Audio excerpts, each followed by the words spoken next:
Assalamualaikum warahmatullahi wabarakatuh. Waalaikumsalam warahmatullahi wabarakatuh. Alhamdulillah kembali dengan saya Mugi Zainal di Jelang Iftar. Diawali dengan bismillah menyambut bulan yang penuh barokah. Mari sama-sama tingkatkan iman dan takwa. Semoga diampunkan semua dosa. Ya pemirsa, senang sekali ya hari ini masih bersama jamaah dari Muslimah Salihah Indonesia.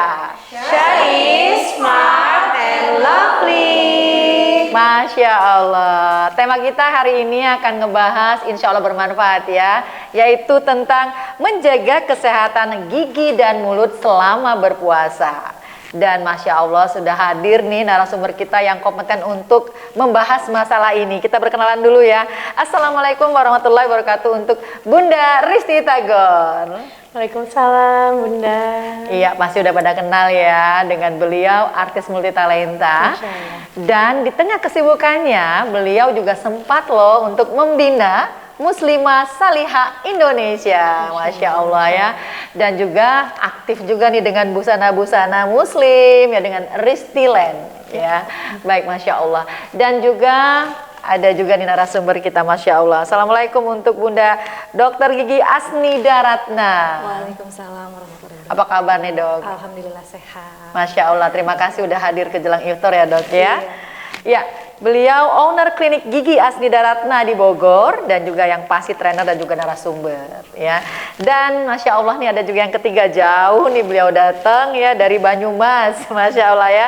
Ya, assalamualaikum untuk Ustazah Siti Itaul Amanatul Kubro. Iya, cukup dipanggil dengan Ustazah Ita ya. Beliau pengasuh Ponpes Putri Sabilus Saadah, Desa Bantar Jatilawang, Banyumas. Terima kasih ya Ustazah udah hadir juga di Jelang Iftar kali ini ya. Dan pasti udah gak sabar kan kita mendengarin materi ya, dan juga pemirsa di rumah mengenai menjaga kesehatan gigi dan mulut saat berpuasa. Pas banget Dokter Gigi Nida udah hadir ya, Bunda Risti ya, dan juga Ustazah. Kita pengen banget nih sharing, karena kan makanan-makanan yang sering kita makan saat puasa ini kan banyak beragam.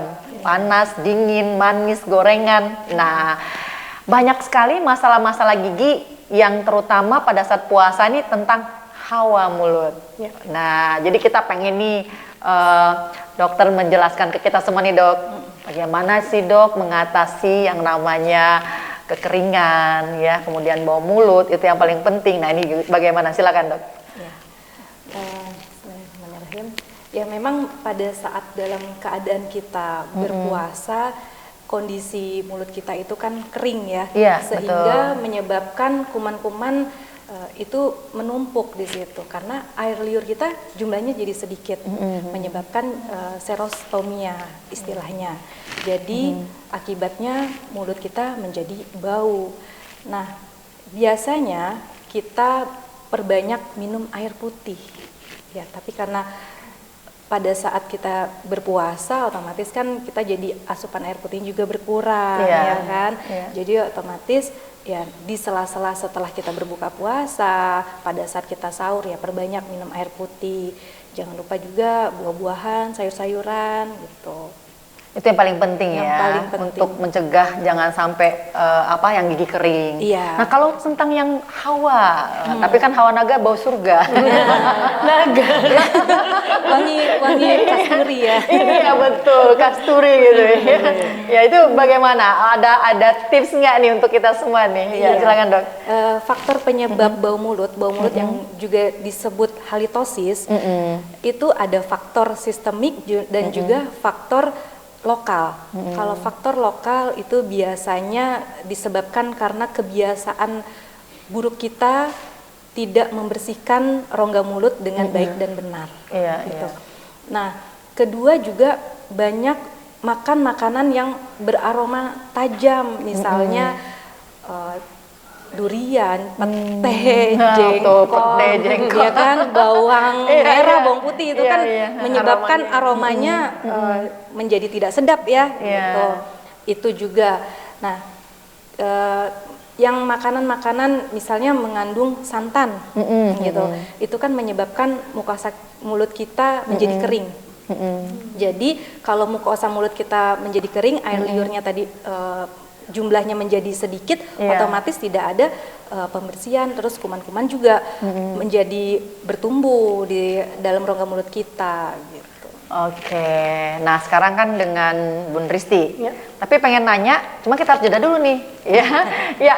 Dan pemirsa di rumah serta jamaah sekalian jangan kemana-mana ya, tetap di Jelang Iftar. Kami kembali tentunya setelah yang satu ini.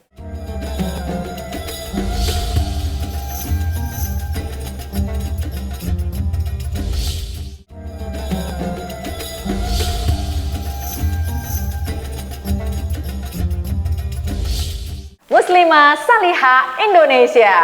Syarif, smart, and lovely.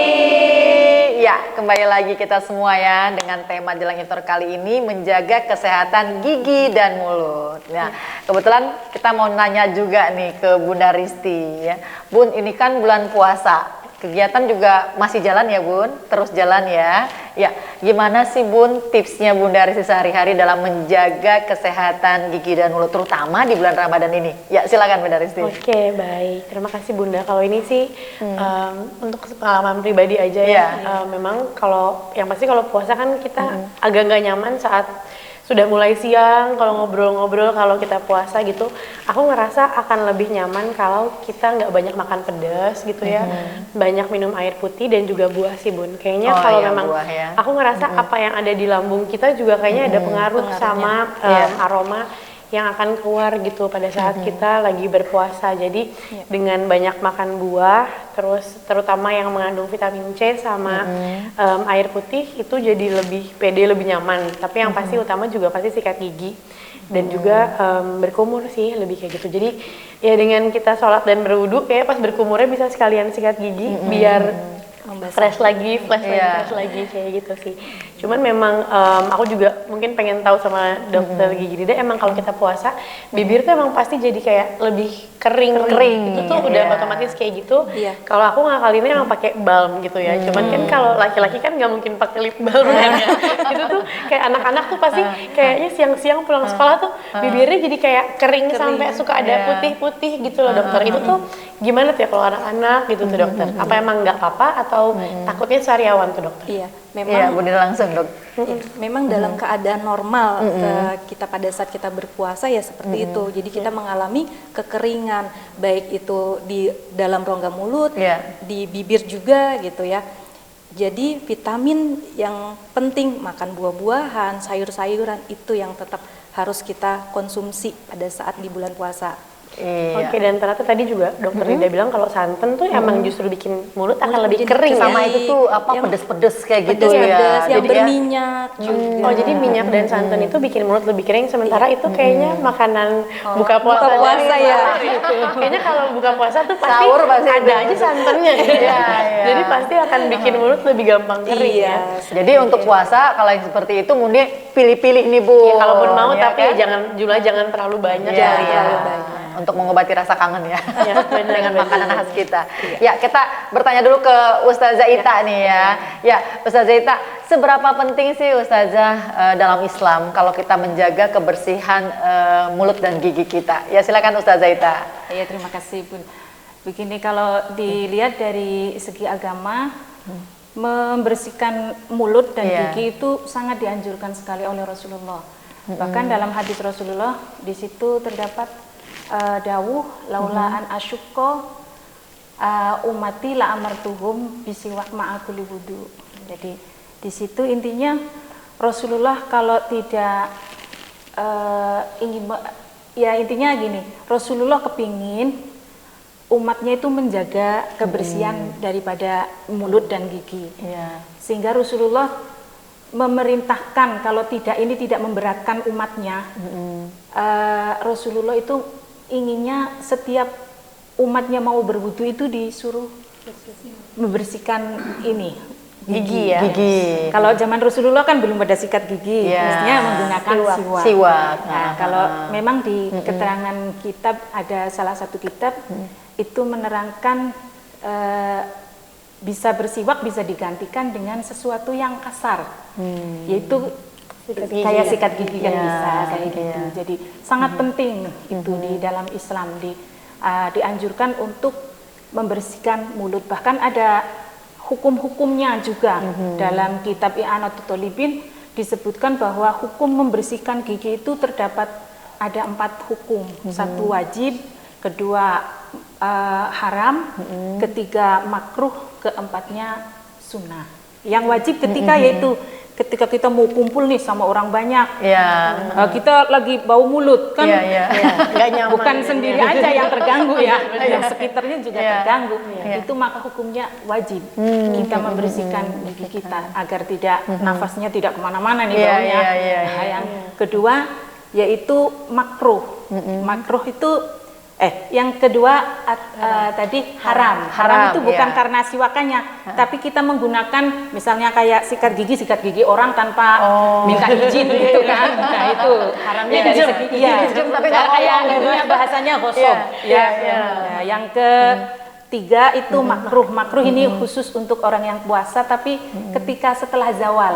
Kalau bahasa zawal itu setelah matahari tergelincir, waktu duhur lah. Karena yaitu aroma ininya orang yang berpuasa kan menurut Allah itu lebih wangi daripada minyak kasturi gitu. Yang keempat yaitu sunnah. Sunnah itu di mana saja waktu yang nggak puasa, mau siwakan di mana aja nggak apa-apa gitu. Jadi begitu Bun, sangat penting sekali dalam Islam itu. Dan juga Rasulullah juga sudah mencontohkan kalau dalam ngeduka dengan siwak ya Ustazah. Kalau sekarang kan kita lebih maju nih perkembangannya lebih simpel ya. Ya baik, Masya Allah ya. Dan untuk pemirsa di rumah juga jamaah dari Muslimah Salihah Indonesia ya, kita akan membahas kembali tentang kajian ini. Tentunya jangan kemana-mana, kami kembali lagi setelah yang satu ini.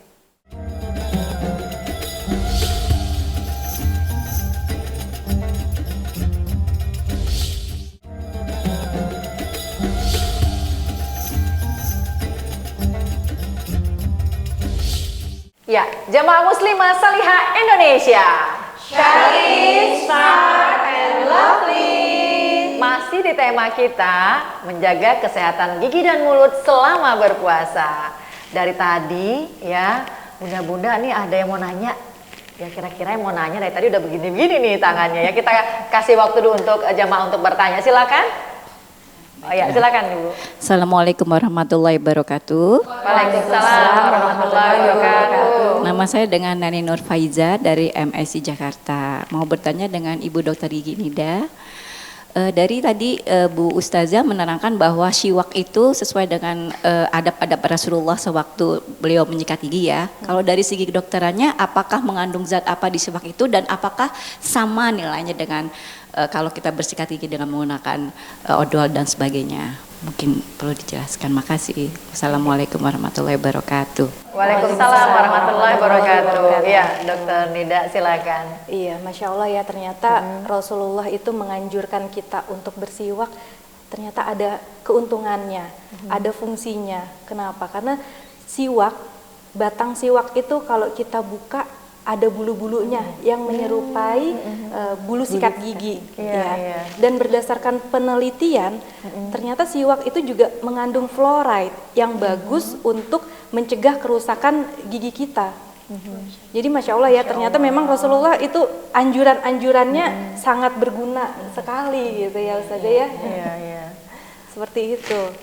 Jadi dalam kedokteran pun sangat aman dan malah bagus buat lebih kesehatan bagus, ya Dokter Nida ya. Kalau sekarang mungkin lebih digantikan dengan sikat gigi gitu ya, dibantu dengan pasta gigi yang mengandung fluoride. Ternyata di siwak sendiri sudah termasuk semuanya gitu. Jadi walaupun kita nggak menggunakan odol pun dengan siwak bisa mewakili ya. Iya benar. Cuman kan zaman sudah semakin modern jadi simple gitu, ya Dok ya. Ya baik, Masya Allah. Masih ada yang mau bertanya Bunda? Ya silakan Bunda. Assalamualaikum warahmatullahi wabarakatuh. Waalaikumsalam warahmatullahi wabarakatuh. Saya Bunda Nining dari MSI Wilayah Bekasi. Saya ingin bertanya kepada Ustadzah, Afan Ustadzah, mohon izin bertanya. Ketika kita sahur bisa saja membersihkan gigi terburu-buru dan setelah waktunya imsak, kita sudah waktunya awal puasa, baru terasa nih ada sisa makanan menyelip di antara gigi kita. Nah, ketika kita bersihkan dengan tusuk gigi, terus kemudian sisa makanan itu terlepas, tapi sempat kita terkecap gitu. Nah, itu secara hukumnya bagaimana Ustazah? Apa mau ditelan atau dibuang gitu ya? Tanggung nih gitu ya. Terima kasih. Wassalamualaikum warahmatullahi wabarakatuh. Warahmatullahi wabarakatuh. Ya, Ustazah Ita langsung jawab Ustazah. Ya, terima kasih. Begini, kalau masalah sisa makanan, kalau masih bisa kita keluarkan, kita usahakan bisa dikeluarkan. Kalau tidak bisa, ya mau bagaimana? Masa mau pakai itu ala? Ya enggak. Ya, bahasanya kalau udah ketelanjur masuk, ya udah nggak apa-apa. Tapi itu jadinya batal atau? Enggak. Kalau kan namanya nggak sengaja. Nggak sengaja. Iya, kalau Yang kita penting lupa nggak puasa, sengaja gitu makan ya. sampai kenyang aja nggak apa-apa. Kalau lupa. Ya kalau lupa. Iya. Asal lupa. Kalau lupa beda lagi itu lupa. Iya. Ya, demikian Iya, ya. begitu. Bunda Nining ya. Masih ada yang mau bertanya lagi nih, Bunda-bunda? Ya, silakan. Bismillahirrahmanirrahim. Assalamualaikum warahmatullahi wabarakatuh. Waalaikumsalam warahmatullahi wabarakatuh. Perkenalkan, nama saya Bunda Sinta dari MSI Bandung. Ingin bertanya kepada Ustazah. Ustazah, tadi kan Ustazah mengatakan bahwa untuk Rasul mengajarkan kita untuk selalu membersihkan kebersihan mulut ya. Iya. Kadang-kadang kan kita kalau lagi puasa itu kadang kurang pede untuk bau mulut kita gitu kan. Kalau misalkan nih siang-siang kita membersihkan gigi tapi menggunakan odol saat misalkan sholat zuhur atau sholat asar gitu kan, saat-saat jam-jam rawan untuk bau mulut, itu gimana Ustadz? Apakah boleh menggunakan odol yang ada aromanya gitu kan? Iya. Terima kasih Ustadz. Iya, pertanyaannya pas banget ya. Silakan. Terima kasih. Begini, kembali lagi pada hukumnya. Hukumnya kan tadi makruh ketika sudah zawal. Berarti kita disiasatin saja. Sebelum zawal kita udah bersihin. Bersihin itu gigi kita. Gitu, insya Allah walaupun kita setelah zawal kita nggak gosok gigi lagi, insya Allah maksudnya sudah berkurang lah, intinya kayak gitu. Jadi kalau zawal itu adalah sebelum zuhur. Sebelum zuhur itu, sebelum ya. matahari tergelincir. Iya. Boleh. Ya. Asal jangan ada yang ketelan ya. Iya, itu takutnya kan kayak gitu. Iya. Kayak gitu. Iya. Jadi hukumnya memang makruh, tapi Makruh. sebaiknya sebelum zuhur. Sebelum zuhur, yang lebih bagusnya lagi ya. Makruh kan kalau kita tinggalkan kita dapat pahala. Iya. Kalau Iya. kita lakukan memang nggak dapat dosa. Cuman ya itu kan Lebih takutnya baik kan lebih Iya. baik dihindari. Lalu Ustazah, tadi juga dia nanya tuh, kalau misal lagi sakit gigi nih, gitu kan lagi bulan puasa, terpaksa deh harus cabut nih gigi gitu. Pernah nggak juga dokter gigi yang menemui pasien seperti itu? Kalau lagi bulan puasa kan suka ada darah segala macam. Itu membatalkan puasa nggak sih Ustazah? Kalau keluar darah masalah itu cabut gigi nggak ada masalah buat batal atau tidaknya. Gitu. Jadi tetap puasa Aja. Kecuali memang dokter bilang itu sakit ya berarti kan memang ya Memang harus kalau karena batal minum puasa obat kan gitu ya. iya, karena ada perkara yang masuk ke Iya. dalam perut kita. Iya. Kalau termasuk nih kalau misalnya supaya nggak sakit tuh suka di apa tuh dokter Ginda dibius ya? Dibius. Nah itu bagaimana tuh dokter? Pada saat kita sedang berpuasa, kalau misalnya memang masuk sampai ke dalam tubuh mungkin nggak bisa, tapi kalau obat bius itu kan hanya di permukaan bagian gusi aja. Oh, oke. yang penting masuknya nggak lewat ini. Kerongkongan. Iya. Sampai ke lambung Iya. gitu ya. Kalau misalnya kayak tetes mata itu kan Iya. juga nggak apa-apa masalahnya. Iya. Ya, untuk Bu Rizky nih, dari tadi pertanyaan juga. Untuk Bu Rizky nih, ya, Bu Rizky kan juga punya anak kecil-kecil. Nah, itu gimana sih cara Bu Rizky untuk mengajarkan ke anak-anak, ke putra-putri di rumah untuk menjaga kesehatan gusi dan juga mulutnya? Yang pasti Silakan. ya nomor satu mencontohkan ya. Kalau anak-anak yang Mencontohkan. paling baik adalah mencontohkan mereka ya pasti sikat gigi ya seperti itu mencontohkan ke mereka ya. seperti yang tadi dibilang sih, untuk air putih, makan buahnya, jadi lebih mudah mereka adalah kita sama-sama gitu. Jadi nggak bisa cuma ngajarin aja anak-anak sikat gigi, anak-anak minum air putih yang banyak, vitamin buah, tapi mamahnya enggak gitu. Jadi sama-sama. Sama-sama. Jadi kerjasama yang baik ya. Dan itu tadi yang bukan hanya lewat lubang ini, kayak hidung, masukkan ini, telinga itu juga nggak bisa. Iya, baik, baik. Ini Masya Allah nih masukan yang luar biasa sekali. Dan pemirsa di rumah dan juga jamaah dari Muslimah Salihah Indonesia tetap di sini ya, karena kita akan kembali lagi bersama semuanya jelang itu setelah jeda yang satu ini.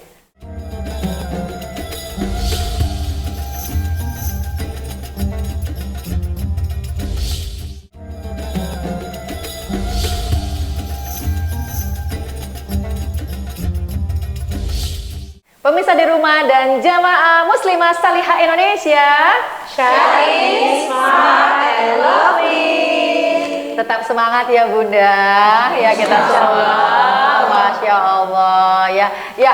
Kita langsung lagi melanjutkan topik kita, pembahasannya tentang menjaga kesehatan gigi dan mulut dalam bulan puasa ya.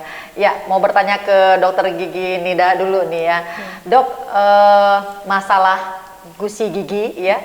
Tips yang terbaik nih buat kita semua agar kita bisa terhindar dari yang penyakit gigi, kekeringan, dan masalah-masalah gigi yang lainnya. Silakan dokter. Iya, dengan kita menggosok gigi yang rutin sehari 2 kali, baik itu di bulan puasa maupun di tidak bulan puasa pun tetap ya, kita kan memang harus menjaga kesehatan gigi dan mulut.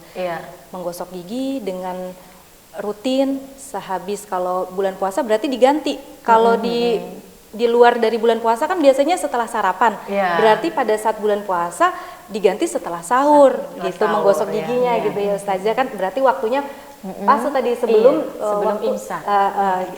Nah, setelah itu kita kan di dalam rongga mulut bukan hanya ada gigi aja, ya kan, tetapi juga ada lidah gitu. Ada mukosa-mukosa pipi, mukosa bibir yang memang juga harus dibersihkan. Jadi menyikat lidah itu juga penting, karena lidah itu juga tempat berkumpulnya kuman gitu. Nah, bagian yang di sela-sela gigi itu juga harus dibersihkan, tapi tidak dengan tusuk gigi, dengan benang gigi gitu ya. Dental floss. Nah, setelah itu banyak juga mengonsumsi air putih agar mulut kita terhindar dari kekeringan, dan juga makan buah-buahan dan sayuran, itu yang paling penting. Masya Allah. Nah, tentang tips sikat gigi, apakah sebaiknya kita atas ke bawah atau begini? Katanya kan mesti kenceng-kenceng banget, nah gitu. Apakah itu juga ada unsur untuk kesehatan gigi nggak dok? Iya, pasti. Dengan cara menyikat gigi yang baik dan benar, otomatis kesehatan gigi kita juga menjadi terjaga. Jadi kalau untuk membersihkan yang pasti juga bukan hanya maju mundur gitu ya, tapi dari gusi ke gigi itu juga. Jadi gusinya juga ikut tersikat gitu. Nah, selain itu bagian dalamnya, bagian dalam permukaan gigi yang dekat lidah, dekat langit-langit itu juga harus disikat. Gitu. Jadi bukan hanya di bagian permukaan luar aja gitu ya Ustazah. Betul. Nah, Bun Risti, tadi katanya udah nyolek-nyolek saya, Bun. Aku mau nanya tuh sama Ustazah. Gitu. Jadi kan aku dapat informasi banyak nih. Nah, aku pengen nanya sama Ustazah sama dokter nih. Kalau sama Ustazah, aku mau nanya lebih ke soal tadi kita ngomongin soal yang tertelan. Nah, kalau masak nih, kan pengen nyobain. Katanya udah ngicip terus dilepeng lagi nih gitu kan ya. Nah, itu sebenarnya hukumnya bolehnya gimana gitu ya. Takutnya apa benar sih boleh sampai lidah terus kita lepeng lagi. Nah, kalau sama dokter Nida, kalau berkumur pakai kayak obat kumur, itu tuh sebenarnya boleh apa enggak? Katanya kalau keseringan juga nggak baik untuk gigi kita, karena ada mentol atau apa yang bisa merusak gigi. Nah, itu seperti apa? Silakan, silakan, Ustazah Ita. Iya, kalau masak boleh, tapi ya sekedar di ujung sini aja. Cuman ya kayak gini di asinnya cukup. Enggak, jangan keterusan. Satu sendok ditelan, ya batal itu mah. Itu niatnya udah beda. Iya. Jadi cuma sekedar untuk rasa. Kalau misalnya sudah asin kemudian kita lopehkan lagi, boleh gitu ya? Iya, nanti langsung kita kumur. Tapi jadi kita sebenarnya ngerasain itu nggak apa-apa ya? Nggak apa-apa. Jadi jangan sampai tertelan gitu. Jangan sampai tertelan ya. Jangan sampai tertelan. Jadi dalam Islamnya tidak apa ya. Ya, Masya Allah ya. Ya, silakan Bu Dokter Gigi Nida. Iya, tadi masalah mouthwash yang Iya, bisa berkumur untuk bisa menyebabkan ini ya, apa namanya, kerusakan gigi. Sebenarnya lebih ke mukosanya, karena mukosa itu jaringan yang lunak. Jadi kalau menggunakan mouthwash yang mengandung alkohol bisa, tapi kalau yang kan banyak yang tanpa alkohol ya, nah, itu mungkin lebih baik. Jadi kalau puasa-puasa mungkin itu bisa jadi option ya. Iya, gitu. Jadi intinya juga terlalu berlebih juga jangan. Iya. Ya. Jadi seperlunya Seperlunya, saja. sesuai Masya kebutuhan, Allah. ya. Sesuai kebutuhannya ya. Sebenarnya pengen banget sih kita ngobrol lebih banyak lagi, karena apalagi kan sudah ada Dokter Gigi Nida yang hadir, Bun Risti sama Ustazah Ita ya. Cuman waktu jua nih yang membatasi kita ya. Mudah-mudahan nanti kita bisa bertemu kembali untuk membahas materi yang lainnya. Ada pesan pemirsa yang ingin disampaikan? Pesan untuk pemirsa, Bun Risti silakan. Baik, buat sahabat-sahabat Salihah, selamat menjalankan ibadah puasa. Jangan lupa untuk tetap menjaga kesehatan mulut kita. Kenapa? Karena gigi itu investasi ya, jangka panjang. Jadi jangan sampai kita harus pakai gigi palsu, jangan sampai kayaknya banyak banget cerita-cerita yang kayaknya kalau udah ke dokter gigi dan sampai harus perawatan-perawatan lebih tuh kayaknya sakit ya Bun. Mendingan dirawatnya biar cantik aja, jangan sampai diganti gitu ya giginya ya. Jadi dirawat sedini mungkin. Masya Allah. Ya, silakan Dokter Gigi Nida. Ya, benar sekali ya yang tadi Bunda Risti jelaskan. Jadi pentingnya menjaga kesehatan gigi dan mulut itu sama juga mencerminkan kita dalam menjaga tubuh kita gitu ya. Karena rongga mulut itu adalah pintu gerbang sumber masalah penyakit. Karena makanan masuk di dalam mulut kita juga kan banyak kuman-kuman, bakteri yang tidak menguntungkan gitu ya. Jadi sebaiknya kita tetap menjaga kebersihan rongga mulut kita, baik itu di bulan puasa maupun tidak di bulan puasa. Masya Allah. Untuk Ustazah Ita, silakan Ustazah. Kalau dari saya pesennya bulan puasa jangan fokus sama kesunatan saja. Kadang-kadang lupa kita mikir takjil sunat terus. Sholatnya enggak terlaksana karena lemes. Duhurannya sekalian sama asar kan nggak boleh, duhur sendiri, asar sendiri. Jadi sunatnya wajibnya harus lebih. Gitu. Ya, terima kasih semua ya untuk narasumber kita hari ini dan juga untuk para jamaah dan muslimah Salihah Indonesia. Semoga apa yang kita lakukan hari ini juga dicatat oleh Allah sebagai amal ibadah yang berlimpah. Amin ya Allah rabbal alamin. Dan pemirsa semuanya semangat ya untuk terus menjaga kesehatan gigi dan mulut kita agar semakin maksimal amal ibadah yang kita lakukan. Saya Mukijana beserta kru. Wassalamualaikum warahmatullahi wabarakatuh. Waalaikumsalam warahmatullahi wabarakatuh.